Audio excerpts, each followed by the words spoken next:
hello guys কেনে আছে আপোনালোকে আশা কৰোঁ সবাই ভালে আছে আজিৰ ভিডিঅ'টো এতিয়া ষ্টাৰ্ট কৰিব লৈছো ইমান ঠাণ্ডা পৰিছে ঘৰৰ পৰা ওলাইবলৈ মন যোৱা নাছিল কিন্তু এই কল একদম মূৰ খাই খতম কৰি দিছে যে কিবা কাম আছে বুলি তাই চাওঁচোন কি কাম আছে লৈ গৈ আছো এতিয়া মই আহি পাৰ্লাৰ পালোঁ পাৰ্লাৰ আহি পেলাই স্পা কৰিব আছিলোঁ চুলি একদম ড্ৰাই হৈ গৈছিলে স্পা কৰিলোঁ এজনী পৰি এই মানে খুব ভাল ফ্ৰেণ্ডৰ নিচিনা এই তাৰপিছত চুলি ৱাছ কৰাৰ পিছত এয়া হৈ গ'ল মোৰ স্পা কৰা তাই ড্ৰাই কৰি দিছে আৰু ড্ৰায়াৰ দি তাৰপিছত মোৰ স্মাৰ্ট পইণ্টত কাম আছিলে মই বাইদ হৈ আছে আজি বস্তু নিবলৈ খোৱা বস্তু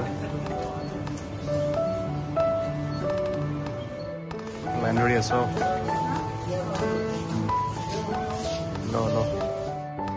তাৰপৰা ওলাই পেলাই মই আহিলোঁ আপোনাৰ হেৰি কলপাৰ্কৰ ওচৰত মানে এখন KFC ষ্টাইলৰ মানে পপকৰ্ণ চিকেন ষ্ট্ৰিপছ এইবিলাক বনায় আৰু আহিলে আপোনাক খাব পাৰিব আপোনাক একদম মেইন চেণ্টাৰটোতে আছে মানে কলপাৰ্কৰ ওচৰত বহুত দিন বন্ধ আছিলে তাৰপিছত আজি দেখি মেলি ভাবিলোঁ নাই খাওঁ দাদা এয়া ফ্ৰেছলি বেকড একদম মানে চকুৰ আগতে আপোনাক বনাই দিব কি কি পিজ্জা লাগে পিজ্জা বনাই আছিলে তাৰপিছত চিকেন পিজ্জা মানে চব ভেৰাইটিছৰে পাব আপুনি ইয়াতে খাব লৈছোঁ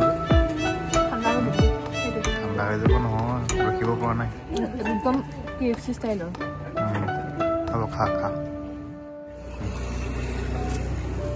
ইমান হেঁচুটোলৈকে সময় হোৱা গৰম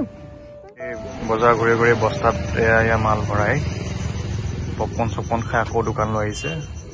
ৰোল খাবলৈ তই নাখাবি মোক এনে আনিছে মই নাখাওঁ দেই মই দেখাম লৈ ৰোল এইফালে চাওঁ কি হ'ল আকৌ নাখাওঁ বুলি কৈ খাই আছো যে মই খোৱা নাই জোৰ জবস্তি খুৱাইছো মই তাই খুৱাই বেয়া কৰিছে মোক বেমাৰী কৰি পেলাইছ গেছ পুৰা